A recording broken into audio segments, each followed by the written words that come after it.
and neuraminidase N. So typically, we refer to influenza A viruses by their H and N.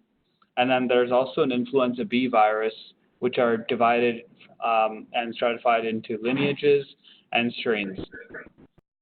Circulating influenza B virus all belong to one of the two lineages, B. Yamagata and Victoria. So what are these H and N's that I just referred to? So the H, of course, is the hemagglutinin, and the N is the neuraminidase, and there are 18 H types and 9 N types in nature. And you can imagine there are many combinations, up to 162 are possible. And these are found mainly in the avian species.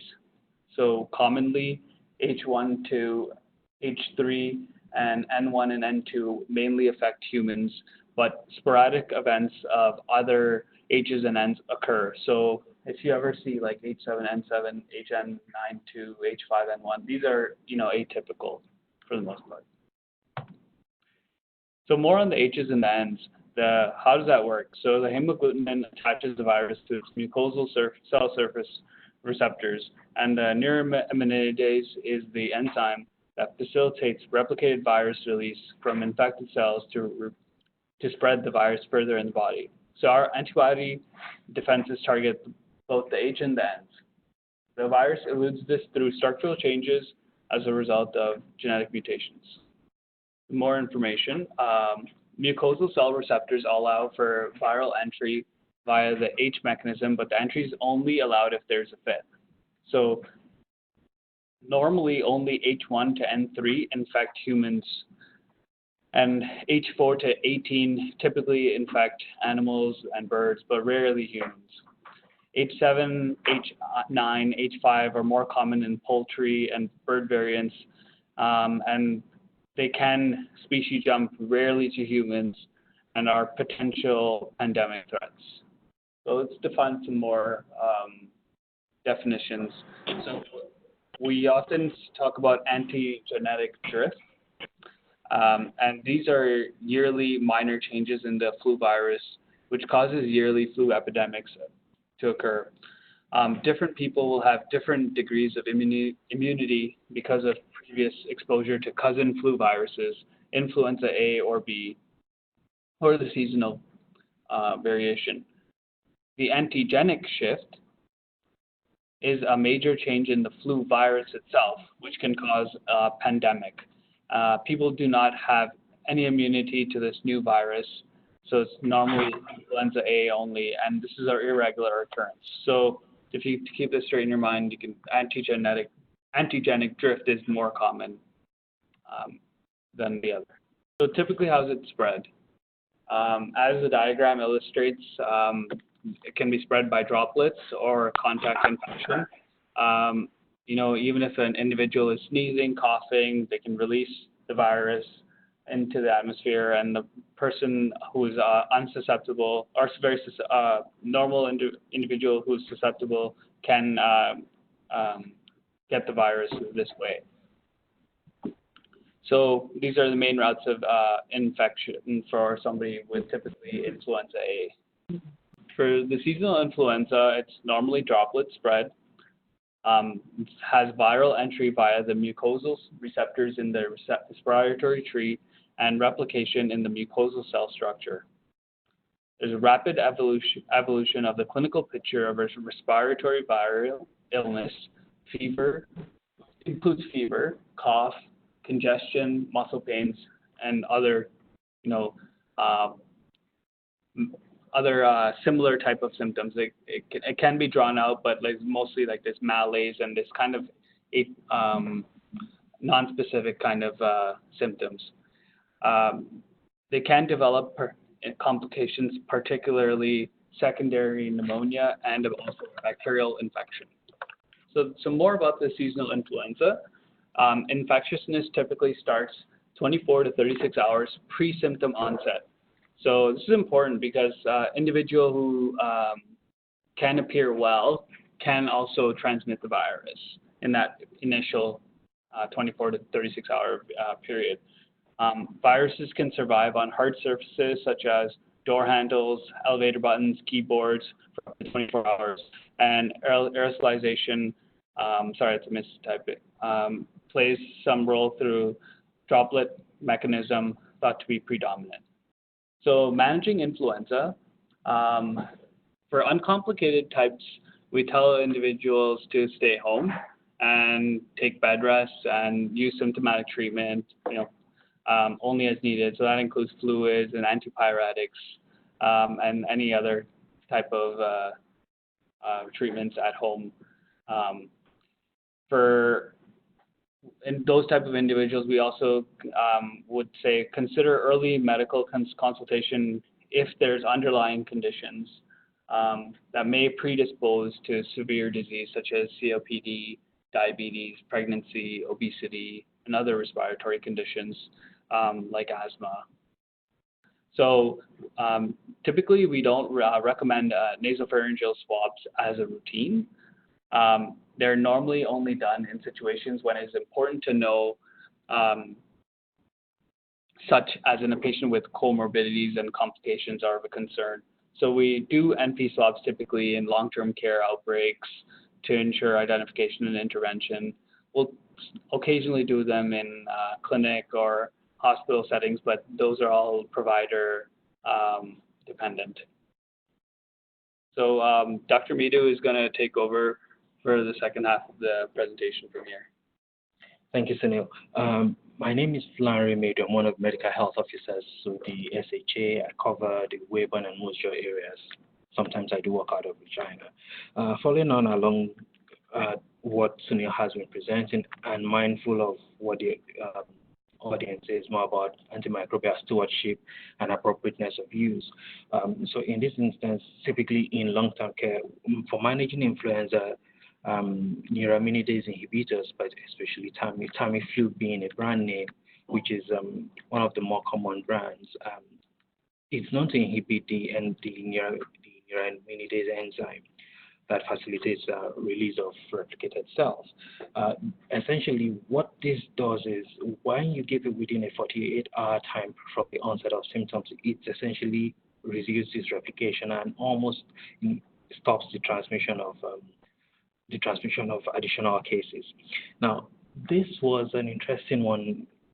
It worked out to be a real-life experience of sorts. This was an outbreak that happened in a unit in the former RTHR on December 16 and 29 of 2007. And in this particular case, there was a delay of I think there was a delay of, of 5 days from when the testing was done. At the time, there was no rapid testing available. We had to go all the way to RGH. Now, and this outbreak essentially went on for 10 days, and it was 16 days long, 16 days before the facility was open. Contrast that with this outbreak the following year, February of the following year, the same wing, the same unit, the same strain organism, both H3N2, but this was an 8-hour delay. This essentially illustrates that, early diagnosis and appropriateness of use, once the diagnosis was made, 8 hours later, Tamiflu started, transmission essentially was stopped. So it's possible that the two pink cases on the 25th and the 26th, perhaps may have been direct care staff who were not at work on the 24th, who only were reported when they got back to work on the 25th. So essentially, in this case, this highlights that, especially in long-term care facilities, early diagnosis and appropriateness of use as early as possible, preferably within a 24-hour window, which hopefully we will be able to achieve now with the new distributed influenza testing, which is available across the province now in select locations, I might add, should be able to address that. For management of influenza, as he said, antibiotics typically have no role. This would only be considered when there's a consideration of maybe a secondary bacterial infection. And from our own end in public health, we essentially would only make a recommendation for Tamiflu. For use of antibiotics, that usually would be left to the decision of the most responsible physician who is providing coverage for that facility, or the resident physician in that case. And in cases when antibiotic is used, it should be used per local guidelines and adhering to the sensitivity patterns that are prevalent. As always, multidisciplinary approach, pharmacists should be consulted to ensure that the optimum choices are used and appropriate drugs are used. What do we do in public health? A number of times we do work behind the scenes. We typically do not have as much patient contact, but we do look at our numbers. Look at our numbers from throughout the year. Currently, we're keeping track of the flu vaccines given. So by the end of the season, we are able to provide a sense of how many flu vaccines were given, what was the proportion of the population that received flu vaccines. We're also tracking actual lab diagnosed flu cases, which in essence would more likely be an underrepresentation, because this would only be lab diagnosed flu cases, not cases that are not laboratory diagnosed. So we do keep track of that.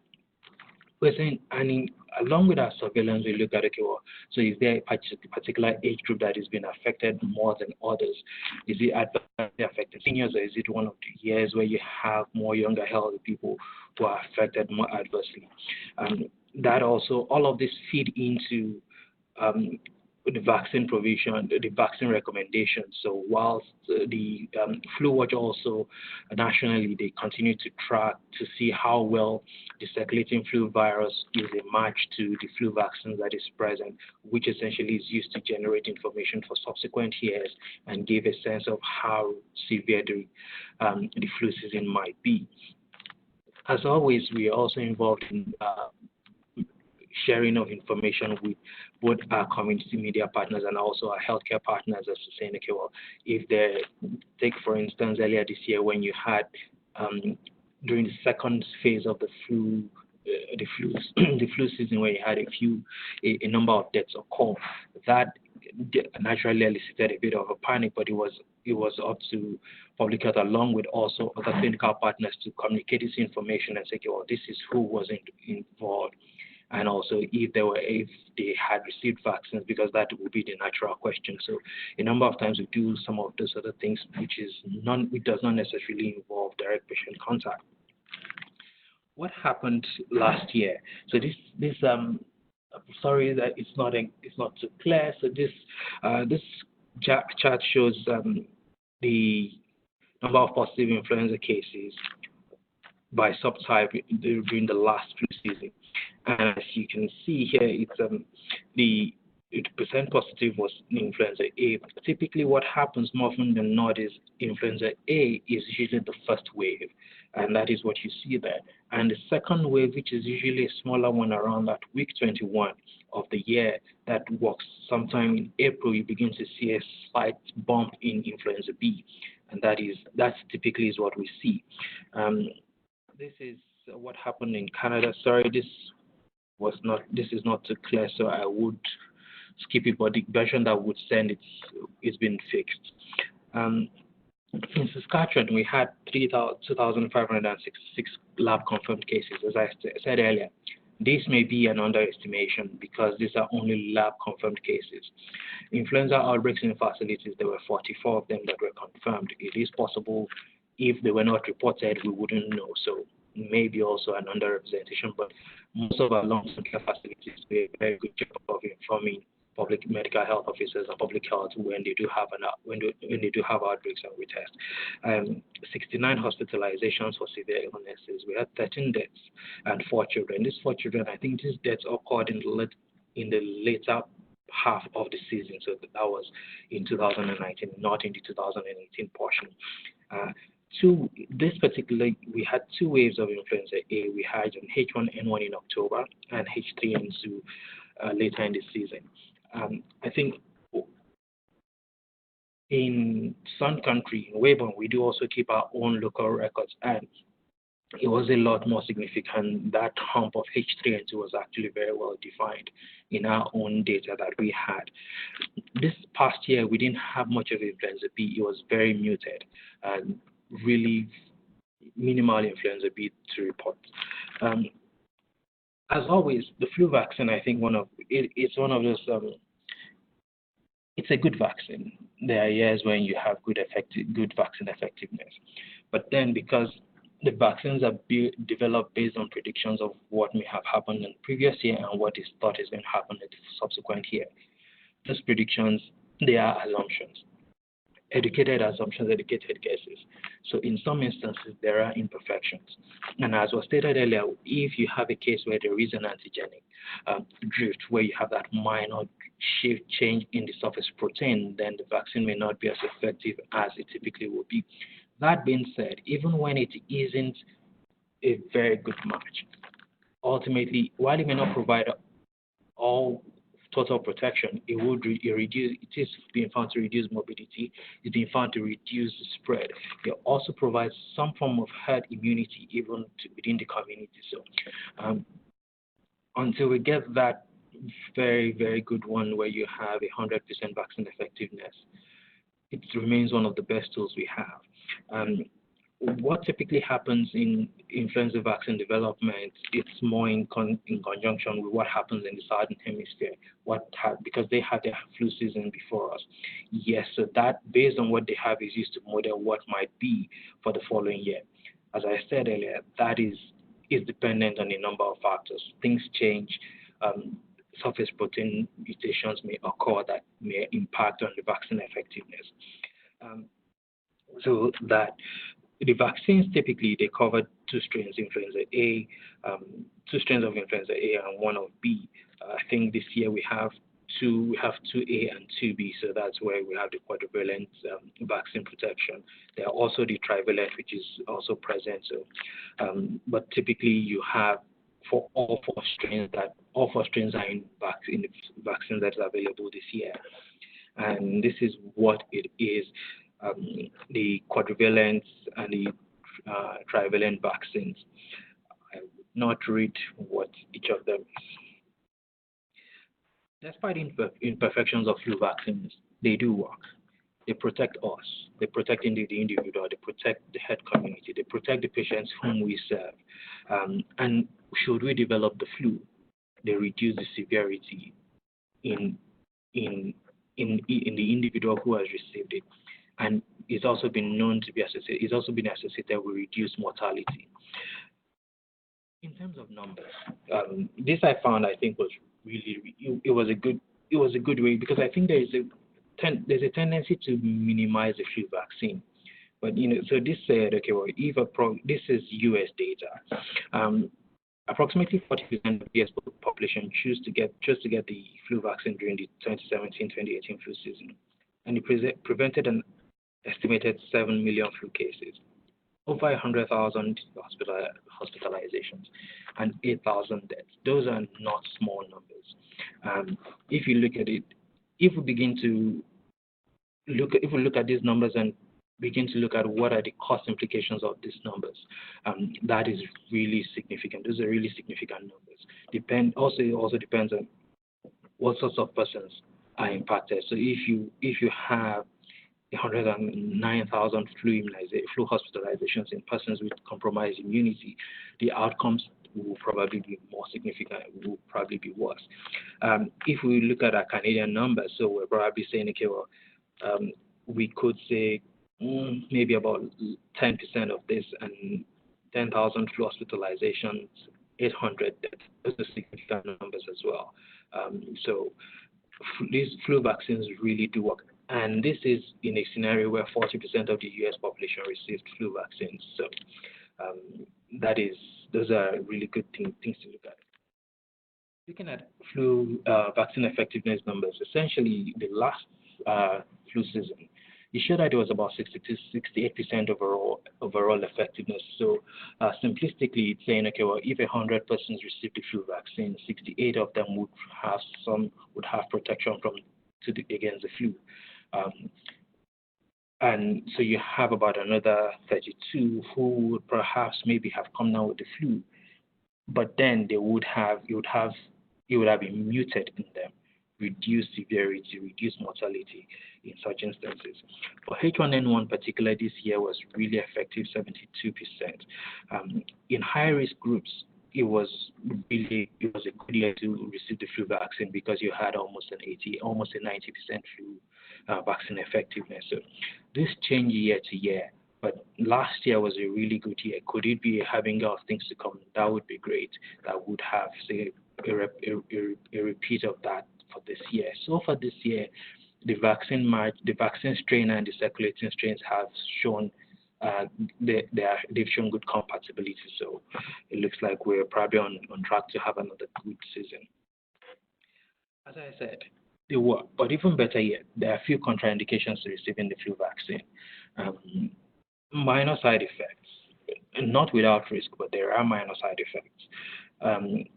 The vexing part of it is the fact that you need to get it annually, but it's because of the reasons what we have. It's not been able to find one. It changes annually, and we've not been able to come up with a vaccine that is just one in perpetuity. There's ongoing research work for a universal vaccine, and hopefully when that is done, then we'd have just to receive it once and then, or maybe boosting at various different intervals, but no longer annually. It remains the most cost-effective way to prevent the flu vaccine.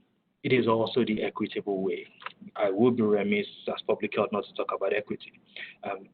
It's because that way you provide it to every other person, and the person who doesn't have the capacity to receive the vaccine derives the benefit. So it's really wonderful. Persons 6 months and older can receive the flu vaccine and protects against several strains each season. And with that, this is the end of our presentation. Happy to take your questions. From the public health perspective, do you guys put out information on what our vaccination rates are around the province for like how our practitioners are doing here and that sort of thing? Not quite. I think the ministry keeps, at the end of the season, they typically will release the result of how much vaccine was given. I know it usually hovers in the 300,000 vaccines given range. So that typically is what happens. And the reason for that is on a weekly basis, in fact, every Tuesday, all the public health offices are required to send in the influenza vaccines given for the week before to the ministry. So the ministry keeps track of those numbers and they roll those up. So at the end of the month, so we typically will see how well we're doing.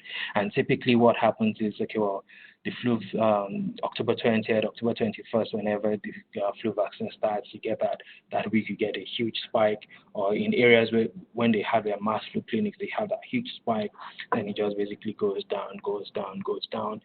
Then you find out, okay, well, there's a news report of death, then you have everybody coming in frantic, and you have that second spike. It's almost like what happens. So, but typically in the province, it's about a 30-35% coverage rate that typically happens. Healthcare workers, that's a different thing. Karen has a question. Okay. On patients being treated for neurological conditions. Can't see that. That's probably around like contraindications, like who couldn't get a flu shot. Because I've had that question from different people. Well, I have multiple sclerosis, so I can't get it. Or somebody told me I can't get it. And we will get those kind of messages from different people. So who really is contraindications for flu vaccine. So if you've had ascending polymyelite, polyneuropathy, 6 weeks within from the last flu vaccine, then in that individual it's absolutely contraindicated in them. But other than that, because these vaccines are not live viral vaccines, the intranasal vaccine is the live viral vaccine, and that is not being provided, is not publicly funded. It's not available. So maybe a pharmacy may have it, but public health doesn't give that. So in such individuals, they can always receive. Okay. Yeah, Coach, what sort of neurological condition is that? I can't type fast enough. So that's a general question that's asked of everyone prior to getting their flu vaccine, and I didn't know what how nursing, when they're trained on the flu vaccine, what their response is for neurological condition. So typically, as when she responds, typically it's a fairly safe vaccine, so because it's not a live vaccine, it's an inactivated form, more often than not. But as always, if an individual is really ill, then you can always hold off the vaccine until when they get better. The reason for that is particularly in somebody who has multiple sclerosis, I would even say more so they would need to benefit from the vaccine, because you look at it, it's about the trade-offs. What's the cost versus the benefit? The cost is, the benefit is that you get protection against the flu vaccine. It's one of those instances, okay, well, if that individual were to come down with the flu, then it's probably a worse outcome than the pain they would get from the flu vaccine, and you're not going to get the flu from the flu vaccine in any case. Thank you, everyone.